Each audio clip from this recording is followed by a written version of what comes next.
And it has a lot to do with diseases and skin diseases. And, I don't know why these last 2 weeks seem like they've gone by very slowly. And that maybe it's because sometimes it's tough to do these sections. Maybe that's why it seems like time goes by so slowly. I feel like I've been talking about skin diseases for weeks and weeks. But there is one particular moment. It looks a little yellow today. Little that. I don't know why that ever happens. There we go. Well, there is one interpretation of one line that I think is one of the more incredible things to think about, and it's right up our alley in terms of a lot of the way I've been talking about mindfulness and this meditation. Hello there, Lisa and Chuck, which has to do really with the idea of who we are as people, and when we have blemishes or defects or imperfections, that it is easy for people to judge that and to judge upon their foibles based upon their mistakes. Nowadays, it seems like you can't make mistakes. If you do make a mistake, you'll be, I don't know, kicked out of society in so many ways. But there is one line, an interpretation of one line, that I find amazing. So it says that the priest looks at the skin affliction. And it says he looks at it and notices whether it's scaly or if his hair is coming out in this, and then it says, and the priest looks on him. And I believe it's Menachem Mendel of Kotsk asked the question, right? Why does it have to say that he looks on him? Why couldn't it just say he looks at the nega, which is the skin issue? Okay, so he looks on the nega. Why have to say and he looks on him? Obviously, he's looking on him because he has to look on him to see this issue. So the interpretation is that the priest doesn't just treat a person because they have this skin disease. They also look at the whole human being in determining whether they're impure or pure. Now, the determination of whether they're impure or pure, that to me belongs in ancient times, right? We have science now that we didn't have then. We have doctors now that can tell us exactly what's wrong. But I think where it becomes really important is Menachem Mendel is saying, don't judge the whole person by the imperfection that's on them. You have to take into consideration this is a human being. This is somebody who's done amazing things, perhaps, and who's done horrible things. This is a person who's completely healthy, and they have this skin rash or skin disease. And that just because someone has that doesn't mean that's all of who they are. And I'm going to give you an example of how that worked for me in my life. When I was just beginning to kind of learn about this mindfulness. So I went on a retreat, and it was, it must have been in December of 2017, because I had my back surgery in 2018, in February. And I believe that's when it was. And my time is all messed up because of the pandemic. And so I was on this retreat, and my back was really hurting me. I felt like I wasn't going to be able to do the yoga that we do. On those retreats, we would do 2.5 hours of meditation and then an hour and a half of yoga back to back. It was quite amazing. That was our morning. But I was like, I don't know if I can do this because of my back. And not only was I like, I don't know if I can do this, but my whole mindset was, I'm broken. There's something wrong with me. I'm not whole because my back was hurting.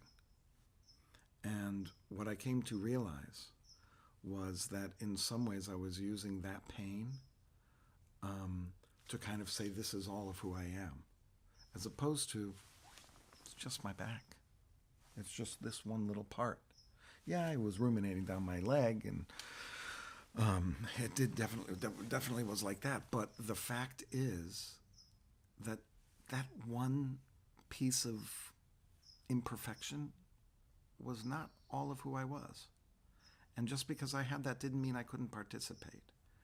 And I think a lot of times we look at someone who may have some issue, whether it's physical or mental or emotional, and we say that's all of who they are, as opposed to this is a whole human being that has so many sides to them and so many physical parts to them that to judge the whole person based upon one part of who they are is not doing is a disservice to them.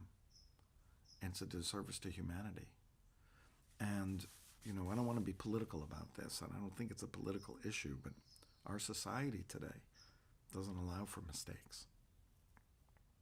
It treats people that err, that may have a problem, and says, well,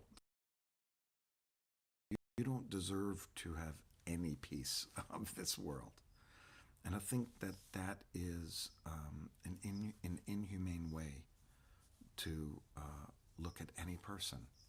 Now, that being said, people who do dastardly things to others, then I can't make a comment on those kinds of people. When I talk about this stuff, I feel like I'm talking to you, right? I'm trying to live our lives as best we can and trying to be the best people that we can be.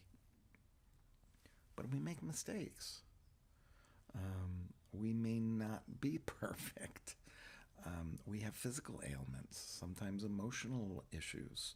Sometimes we have our mental health is not the best place that it can be. But any of those things is not all of who we are. We have the potential really to be anything. So to say that thing that you did right there, that's the whole of who you are, it just is not fair. This happens to people, I think, a lot, where you meet somebody and your first impression of them is the impression you have, and that's who they are. When that's not necessarily true. I mean, we're three-dimensional. You know what? I'm going to say we're more than three-dimensional beings. We have dimensions that we don't even understand about us.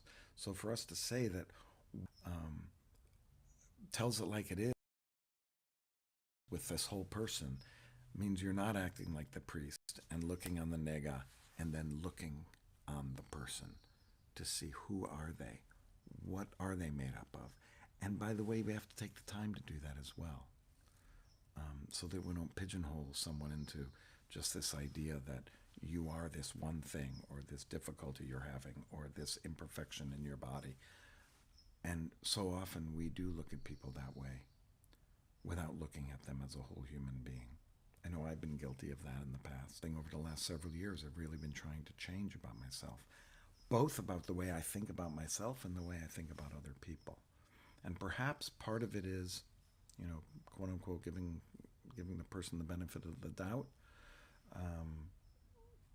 or in Pirkei Avot it would be judging on the side of goodness. But it is important for us to think of, when we think about other people, to think about them as whole humans, not as one action or one part. Now, if that one action becomes kind of serial actions and the person's constantly doing things wrong, then maybe you could say, hey, you know what? This person might not be the person I thought they were. But one action, one phrase, that does not make a whole human being. That's just one aspect of them. And I think as we go through our lives with our friends and our family, it might be important to do that, as difficult as that can be sometimes. Um, if it's something someone continues to do and they can't control it, that's one thing. But for most of us that are trying to, live as best we can, let's not beat ourselves up if there's a mistake that we make. Okay, it's time for us to do our regularly scheduled meditation, our quiet time. Just think about our breathing. Just think about how your breath goes through your body, how it feels It's almost like my body knows that I'm about to go and like it hears me say, okay, we're about to do the meditation, and then it decides to yawn. But let's get ourselves into a position that is both comfortable yet strong as well. And let's just tap into our breathing. We don't need to solve anything in these 20 minutes. We just need to be. How nice to just be. Just allowing everything to be as it is for now. At 6 o'clock, we can tackle the world.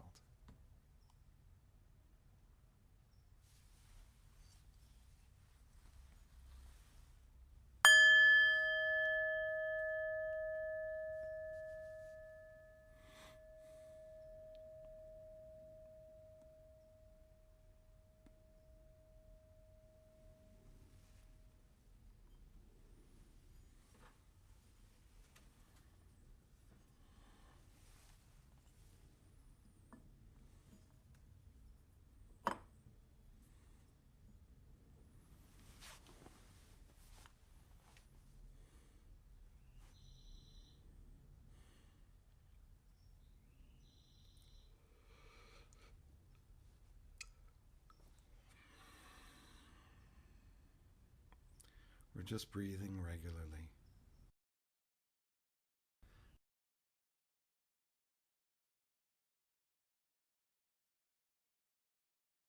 Breath comes in, fills up inside of you, and then leaves.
into our last 3 or 4 minutes together.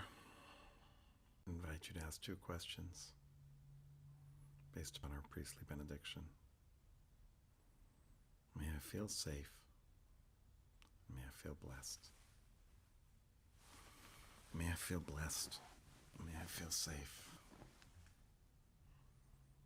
May I feel blessed. May I feel safe. And you can ask yourself this question, both questions, on each breath. You can separate them, keep them together. We'll just do this for a couple moments.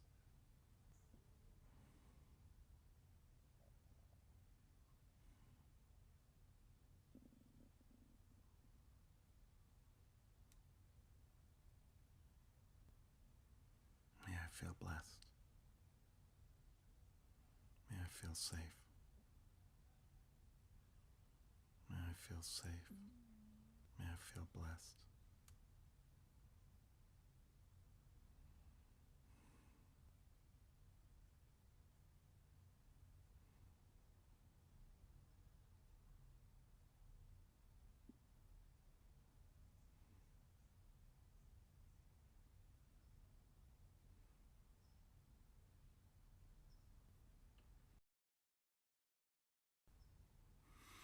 If you'd like to invite someone to be in front of you, to offer this to them,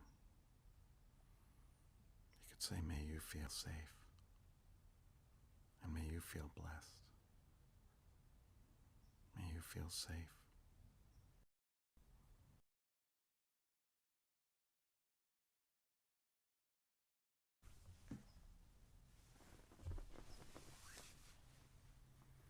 May you feel blessed. May you feel safe.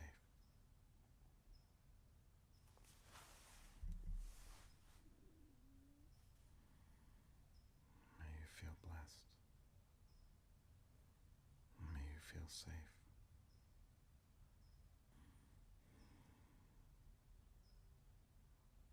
And we just bring it back to ourselves.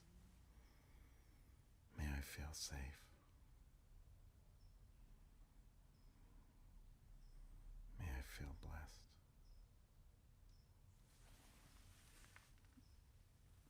May I feel blessed and safe. May I feel blessed.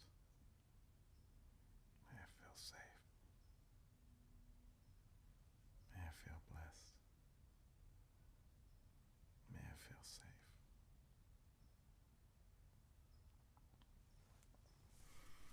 And let's finish up by just going back to our breaths. I invite you to just feel your breath in your body.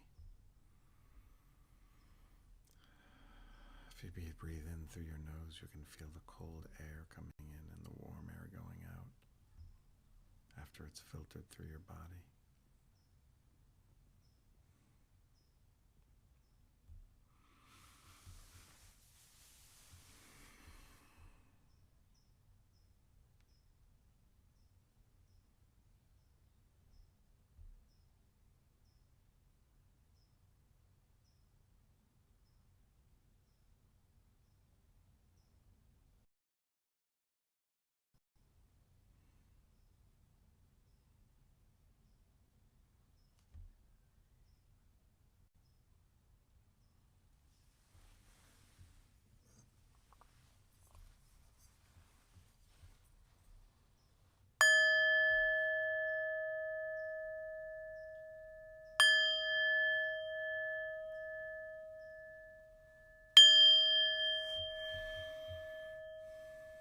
Thank you so much for joining me today. I hope that you were able to find some. May you feel safe and may you feel blessed. And may you have a wonderful evening.